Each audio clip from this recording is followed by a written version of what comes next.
So you have chosen to have this life. You have chosen to be here. You are not a victim. You're not a victim. If you think that you're a victim, you can go from here, you can stay here and learn why you're not a victim, but you will not continue to believe that you are a victim if you stay. So if you want to believe that you are a victim and this is an identity that is meaningful to you, then it will be hard to hear my message. But if there's something inside of you that knows that you want to liberate, or you want to be liberated from the view that you are a victim, then you will stay to learn that you are not, and why you should not see yourself that way. You must have faith. And faith is not the absence of thought. Faith is the product of knowledge. But faith is believing.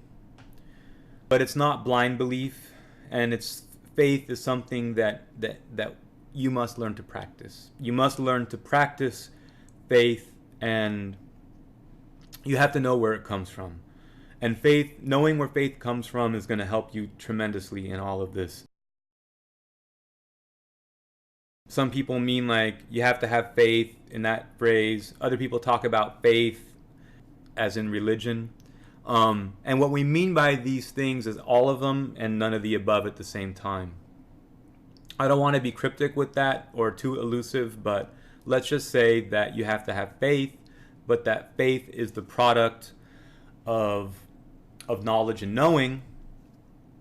But as things are revealed to you in your life, and as you have epiphanies, you will not live your whole life in the moment of epiphany. I don't want to limit that. And you may arrive at a point where you are living in a state of epiphany and the feeling of epiphany a lot of the time. And in that process, you're becoming closer with God, however you want to define that for now, but you will see the definition of that through this as well. So you will practice faith to be successful as a political soldier, but you know that faith comes from knowledge. Knowledge comes from certain epiphanies, certain things that are revealed to you in your life, but you're not staying in that moment forever. So therefore, faith is knowing that the moments that you had the epiphany, even though you are not presently in that state of epiphany, that the epiphanies you had before were real. And as time grows between yourself in the present and the moment of epiphany, your need to have faith in the reality of that epiphany will grow. So the need for faith in relationship to the epiphany grows as time passes between the epiphany and your present self. You can have another epiphany and another, and they all will feel the same. And you can have these also through prayer.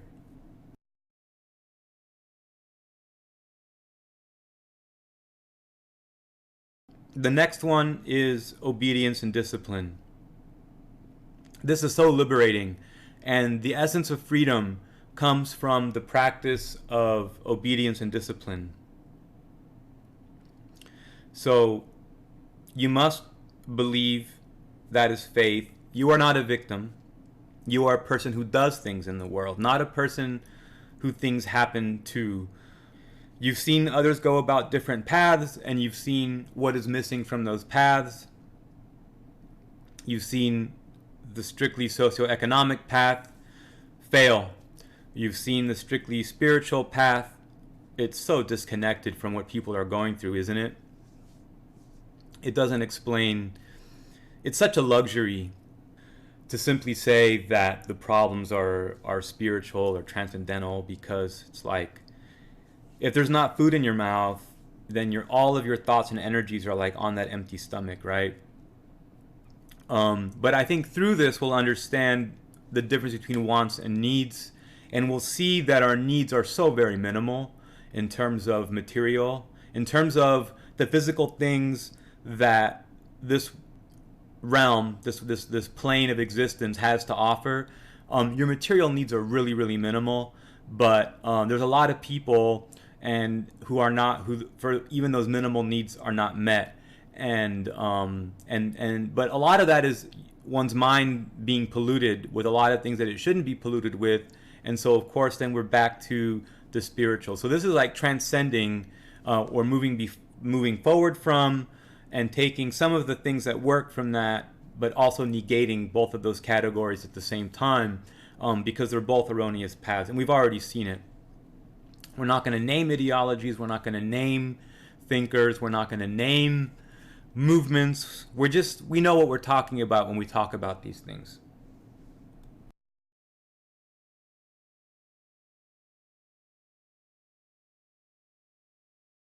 You chose to be here. You are not a victim. You must believe. You must obey. And you must fight. You must engage in constant struggle. Now, the person who hasn't understood struggle is going to make tremendous errors in how they engage in struggle. It's natural for people to want to believe that they themselves are good.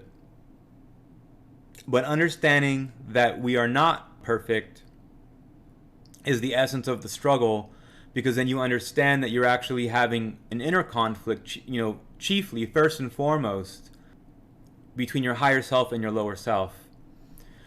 And if you haven't properly individuated, and if you don't know who you are, and if you have illusions about yourself and your role in this world, then you're going to start identifying all the problems as being external to you. You're going to start identifying all the problems as being like, this is what other people are doing. And then you're going to take that anger and rage, which is fostered incorrectly and is actually rooted in your own failure to live up to your own expectations, and you're going to, project those onto other people, and you're going to be mad at them. So the constant struggle is that. The meaning that you will find in life then is all connected to these truths, and as a consequence of understanding them, there's just no other possible path than the path of the political soldier. Now, what do we mean by politics? Well, we can't talk about politics anymore, which is why, in a strange way, but I think very clearly, that we live in the time when we all must become political soldiers. And what we can say to that is, we're not talking about political ideologies. We're not talking about electoral politics. There's a role for electoral politics, and there's a role for that realm of society. And there's also a role for ideologies. But this is about building the self first. You can't really help others until you've really helped yourself. And that doesn't mean helping yourself like an endless buffet of all you can eat, and now you become this greedy, gluttonous person who keeps helping himself, and then you think someday you'll help others. But you'll know that you're helping yourself the right way, because when you're helping yourself, you're going to see that like other people are being helped at the same time. You're going to see that actually like other people, in the same process, that you're actually helping other people. And I can't tell you enough how gratifying it is to help, to be able to help other people. But to be able to help other people is a power. And you cannot liberate other people, but you can show them through your example of what you've succeeded at and how these things are attainable for everyone who can follow this path. That will be what is most fruitful, and you will have the most rewards from that in your life. So you must engage in constant struggle. So what happens if you don't do these things? Well, maybe you started to do these things and you're here. Maybe you haven't done these things before, and these are all like new ideas to you, or you've heard some of these things in some places. If you're trying to improve yourself, this is a good place to be. You will find in the outcome of all this that the path ultimately is political, socio-political, spiritual, and you're going to end up helping other people as well. What happens if you fail to do this, or in other words, maybe this somewhat describes the condition that you're in as you arrive at this, is you will see a degeneration of yourself. People around you will notice that you're degenerating, and they will notice it before you do. They're going to see, and your misplaced self-beliefs are going to be so resilient to that criticism, and you're going to want to at first like start, hey, well, what about you? You're not perfect. And again, you're going to say obvious things like no one's perfect, and you're going to use that to fail to really like internalize those people's words. And in fairness, they're not going to be true until you arrive at those truths yourself. I mean, they can kind of give you a hint that you have to check this, you have to analyze what's going on, but the degeneration is going to happen, and you're not going to see it in yourself. Others will see it first, most likely. Now, once you're like farther along this path that we're describing, when you kind of like get off that path, you'll be able to like spot it even before others do, and then you'll be like able to self-correct. So it's not something that is going to be like permanently frustrating, but it requires obedience, strict discipline and obedience. And so I think that today we're getting close to concluding. And just to kind of recap again from our basic ideas here is this: you have chosen to be here. You can see there's something very, very wrong in society, and yet you've chosen this life from your inception and from your birth. When you were conceived, you chose that, and you are living in this realm. You're seeing in this world, in this plane of existence that we're in. You know that something is wrong.